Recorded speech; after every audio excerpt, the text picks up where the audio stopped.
রাষ্ট্রভাষা কি? আমাদের দেশের নাম বাংলাদেশ। আমরা কি জানি 1952 সালে কি হয়েছিল? আমরা কেন বিশ্ববিদ্যালয়কে আন্তর্জাতিক মাতৃভাষা হিসেবে পালন করি আমরা কি জানি? কেন?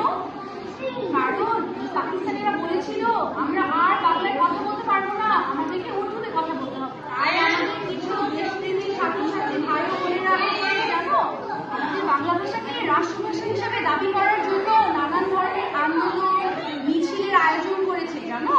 ওই মিছিলে এটা শহীদ হতে হয়েছে। তাই আমরা কি করি 21শে ফেব্রুয়ারি আন্তর্জাতিক মাতৃভাষা দিবস হিসেবে পালন করি।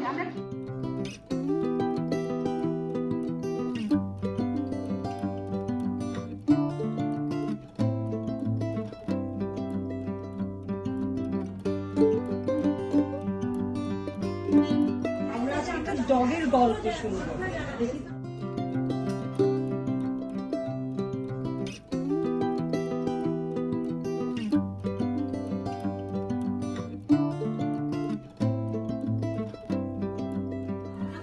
আঙ্কেলকে দাও।